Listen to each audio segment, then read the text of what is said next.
Today, life will show you the wound, that old pain, that insecurity you thought you had already overcome will give a sign. It might be in a subtle way, through a comment that hits you disproportionately, or in an overwhelming way, through a memory that resurfaces with a painful clarity. But understand, this is not a regression. It is not the universe punishing you or testing you out of cruelty. It is a spiritual test. And the question the cosmos is asking, with a loving serenity, is, will you continue to repeat the pattern that creates the pain? Or will you finally transform this wound into your greatest source of strength? This Tuesday, August 19th, an alignment of immense beauty and healing potency occurs. The sun, in its maximum glory, in the sign of Leo, representing our consciousness, our ego, and our life force, forms a trine, an aspect of harmonious flow and divine opportunity, with Chiron, the asteroid, known as the wounded healer, which is transiting through Aries, the sign of our identity. The brightest light of our solar system is directly illuminating our deepest and most primordial wound, the wound of our right to exist, to be ourselves, to act with courage in the world. This light does not come to burn, it comes to warm and to show. For the first time in a long time, you have the opportunity to look at your most fundamental pain, not from a place of trauma, but from a place of immense power, of self-awareness and of self-love, represented by the sun in Leo. It is a window of accelerated healing, an invitation to a deep alchemy of the soul. But this invitation is a test, and the choice is entirely yours. The energy is available, but healing is an act of courage, an active decision. In the next few minutes, you will not receive a magic formula to erase the pain. You will receive a guide to understand how this spiritual test is manifesting in your life at this very moment. We will analyze the two paths that are opening before you, that of repetition and that of transformation. And most importantly, we will give you an alchemy protocol, a step-by-step guide so you can consciously pass this test and transform once and for all an old pain into sovereign power. The wound is illuminated. The test has begun. The spiritual test of Chiron does not arrive like a thunderclap, but like a whisper. It is not a grandiose external event. It is a subtle and precise internal trigger that shakes your inner world. The light of the sun in Leo, upon illuminating this wound, does not expose it with a spotlight, but with the soft light of a lantern aimed at the darkest corner of the psyche. The first challenge is to recognize the sign, to perceive that what you are feeling is not random discomfort, but the presentation of your wound, asking to be seen and healed. Most of the time, the sign arises in a seemingly harmless interaction. Think about the last few days.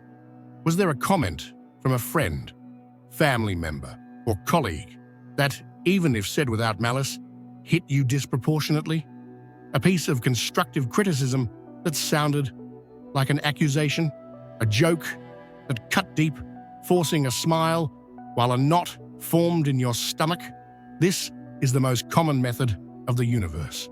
The Chiron in Aries wound is about the right to exist and primordial self-confidence. When it is active, even the kindest feedback can be felt as a confirmation of the worst belief. I am not good enough. I shouldn't have tried. The test is not in the comment, but in the reaction to it. The path of repetition is to blame the other, to feed the anger or self-pity. The path of transformation begins by asking, why did that hurt me so much? What old belief was activated? Another form of manifestation is paralyzing hesitation. The energy of Aries is that of initiative, of the first step. The wound in Aries is that of the pioneer, the fear of starting. The test may appear as a clear opportunity to lead a project, to initiate a difficult conversation, or to sign up for something transformative. You know you need to act, but at the decisive moment, the wave of what-ifs arises. What if I fail? What if they laugh at me? This is not a common fear. It is the echo of the primordial identity wound. The fear is not just of failing, but of proving that your own will is not valid. Procrastination and the sudden loss of interest are forms of self-protection. The test is to recognize this hesitation not as a sign to stop, but as the wound itself. To take a step, however small, despite the fear, is a radical act of healing. It is saying, I know you are afraid, but this time we are going to act anyway. A third manifestation is the wave of self-criticism and imposter syndrome. In the middle of the day, perhaps after a victory or a compliment, the internal voice arises, cold, cutting, listing flaws, mistakes, and reasons why you do not deserve what you have. It is the feeling of being a fraud, that soon they will discover you are not as good as you seem. This voice is the personification of the wound. When the sun in Leo illuminates your brilliance, it panics. It fears that if you shine, you will be hurt, so it tries to protect you by diminishing your confidence. The test is to separate your consciousness from this voice. Instead of believing it, observe it as a phenomenon. There is the voice of my wound, but I am not that voice. By creating this separation, you take away its power. Finally, the wound may resurface as a painful memory. A specific event from the past, childhood or adolescence, where you felt rejected or inadequate, may return with emotional clarity. This is not random torture, but a gift. The light of the sun illuminating the original crime scene, the root of the limiting belief. Now, with adult consciousness, you can revisit that event and give it a new meaning, freeing the wounded child that still guides your reactions. Whatever the form of the sign, the test is always the same, an invitation to consciousness. Most will react on autopilot, swallowed by the emotion. But you, who now know the signs, can pause and recognize, here it is. The test has begun. This pause is the first and most important step to victory. The sign has been given. The wound has been illuminated. And it is at this exact moment, the moment when the pain of insecurity, of rejection, or of self-criticism resurfaces, that you find yourself at a sacred crossroads. Two paths open up before you. They are invisible to most people who live on autopilot, but now, for you, they can become clear. One path is wide, well-paved, descending, and extremely familiar. It is the road you have traveled hundreds of times. The other is narrow, steep, ascending, and unknown. The choice you make at this crossroads, at this exact moment, when the pain is activated, will determine if this healing transit will be just another repetition of your suffering or the true beginning of your liberation. The first path, the one most traveled by humanity, is that of repetition. It is the automatic reaction, the conditioned reflex of trauma. It is the road your psyche built years ago to deal with this specific pain. When the trigger for the wound comes from an external source, a comment, a criticism, another person's attitude, the path of repetition manifests as blame and projection. The mind instantly focuses all its energy on the exterior.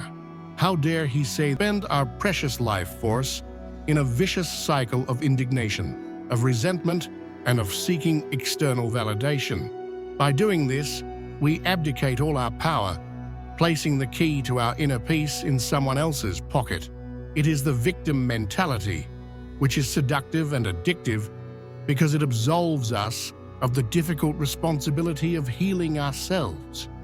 When the pain arises from an internal source, a wave of self-criticism, a memory, the imposter syndrome, The path of repetition is distraction and anesthesia. It is the immediate and almost uncontrollable impulse to pick up the phone and scroll the feed, to open the refrigerator, to turn on the television, to start any task, anything to avoid having to sit with the discomfort of that feeling. It is the search for an emotional anesthesia, a noise to drown out the whisper of the wound. The result is that the pain is not healed. It is only postponed and buried deeper in the basement of our psyche, ensuring that it returns with even more force the next time it is activated. The final result of this path, whether through blame or escape, is always the same. The limiting belief that lies in the wound is reinforced. If the wound says, "I am inadequate," and you react with anger at the world or by fleeing from yourself, you are, on a subconscious level, agreeing with it. You did not challenge it. You allowed it to win another round. But there is the other path, the narrow path of transformation. It is more difficult at first because it requires one thing that goes against all our survival instincts. It requires that we stop, that we resist the impulse to react immediately. The first action on this path is the conscious pause. When the trigger happens and the pain arises, instead of reacting, you breathe deeply 1, 2, 3 times. You create a sacred space of 1 or 2 seconds between the stimulus and your response. This space, however small it may seem, is where all your power, all your freedom resides. In that space, instead of running from the pain, you turn toward it with a gentle curiosity. You welcome it. You say to yourself, "Okay, the pain of rejection is here. The feeling of inadequacy is here in my chest. Let me feel this in my body for an instant." Without telling a story about it, you become the witness of your pain, not its victim. And then, still in this space of pause, you ask the question that changes everything, the alchemical question. Instead of asking, "Who did this to me?" and believing about myself at this very moment. This question is an act of radical power. It brings all your energy back to your center, to the only place where true healing can happen. It transforms the event from an external attack into an internal learning opportunity. And this is the truth of this spiritual test. Most people, upon feeling the sting of pain, will instinctively and without thinking choose the wide path of repetition. They will spend the day blaming others, distracting themselves, lamenting, and in doing so, they will ensure that the wound continues to bleed and to govern their lives from the shadows until the next test. But this is an invitation for the minority, for those who are ready for the true alchemy of the soul, for those who understand that healing is not the absence of pain, but the courage to respond to pain in a new way. The protocol for walking on this new and ascending road is our next step.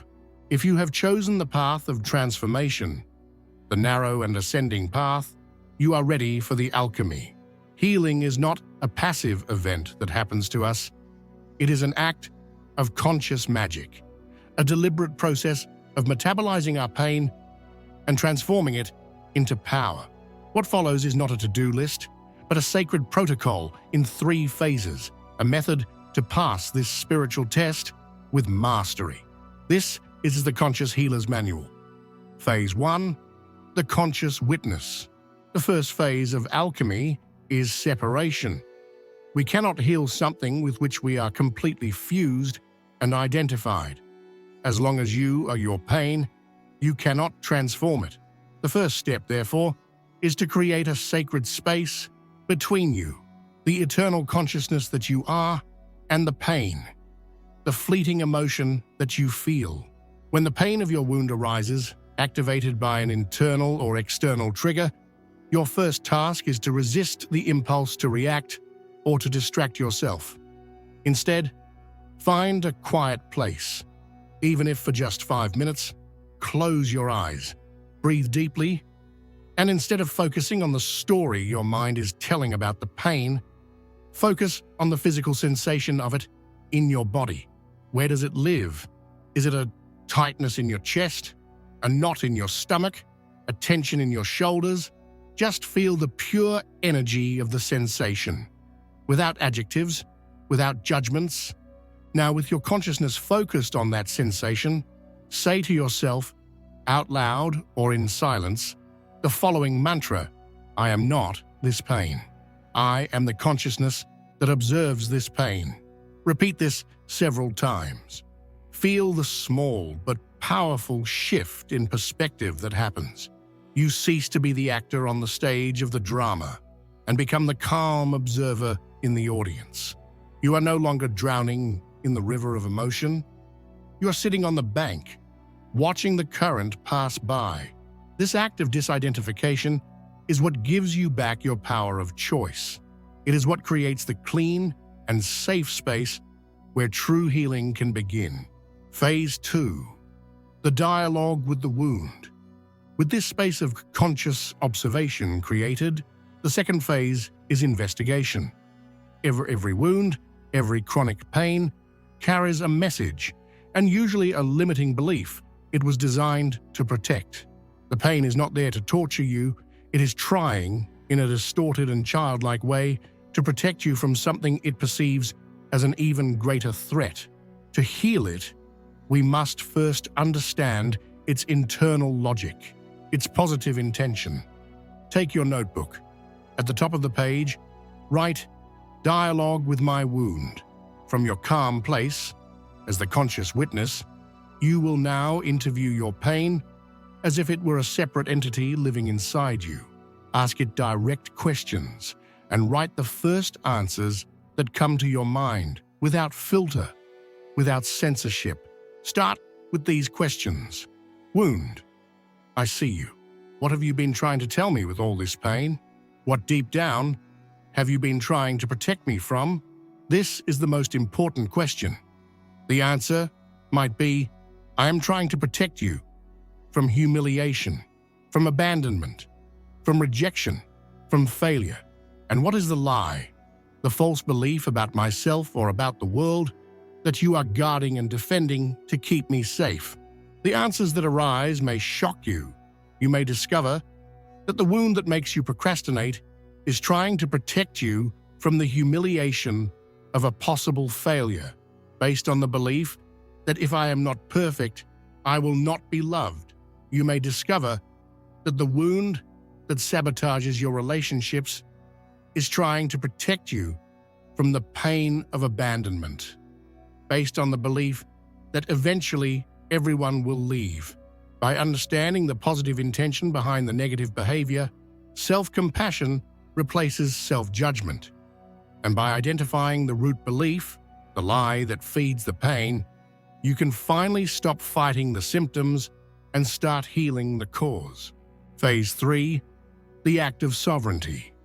After observation and investigation, the alchemy is completed with action. Healing is not complete until it is demonstrated and embodied in the physical world. We need an act in the real world that proves to ourselves, to our subconscious, and to the universe that we no longer believe the lie of our wound. Based on the false belief you discovered in the previous phase, your task now is to perform a small but significant act of sovereignty that directly challenges that old belief. This is your graduation from the test. If your wound protects you from the humiliation of failure and the belief that you are not good enough, your act of sovereignty could be to sign up for that course you're afraid to take. It could be sending your resume to that job that seems too big for you. It could be presenting an idea of yours in a meeting.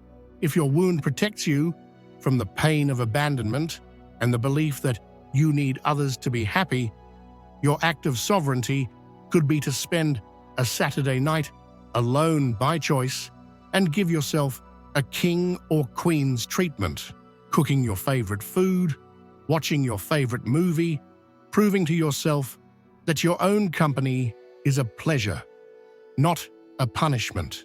If your wound says you do not have the right to express yourself, your act of sovereignty is to post your art, your text, or your opinion, even with your heart pounding from fear of judgment.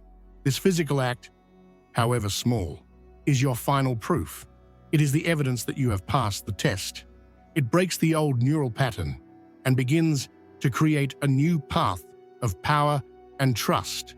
It is you consciously taking the pain of your wound and using it as fuel to become stronger, braver, and more authentic than ever before. And so the protocol is complete. You entered this journey feeling the echo of an old wound. You identified the signs, understood the sacred crossroads between repetition and transformation, and most importantly, you actively chose the path of healing through consciousness. By observing, dialoguing, and acting, you have performed a deep alchemy. You did not run from your pain, you did not attack it, nor did you drown in it. You faced it with the courage of a sovereign illuminated by the sun in Leo, and with the curiosity of a healer, willing to learn from it. It is crucial to understand this. True healing, the kind this transit invites us to, does not mean that the wound disappears forever, as if it never existed. That is a childish fantasy that keeps us trapped. True healing means that the wound, finally seen and cared for, closes and transforms into a scar. And a scar, in the world of the soul, is not a sign of weakness or of damage. It is the proof of your resilience. It is a silent testimony that you have survived something that once tried to destroy you. The pain that was once a trigger for self-sabotage, for insecurity, and for the repetition of patterns now becomes a source of wisdom and empathy. The place that was once your most sensitive and fragile point now, paradoxically, becomes one of the strongest points of your being, because you know its depth and you know how to navigate it. Your scar is not something to be hidden in shame. It is the map of your journey, a testament to your strength and a symbol of power that no one can take from you. It is the mark of the healer who has learned to heal themselves. The opportunity of this transit was to initiate this sacred process, to consciously transform a point of pain into a point of power. If this message about the alchemy of pain has resonated with you, if you are ready to honor your scars as the symbols of strength they truly are, anchor this transformation. Like this video, share it with someone you know who needs to hear that their pain can be their greatest power, and declare your new and powerful relationship with your journey in the comments. My wound is my strength. And don't forget to subscribe so we can continue to transform our wounds into wisdom together.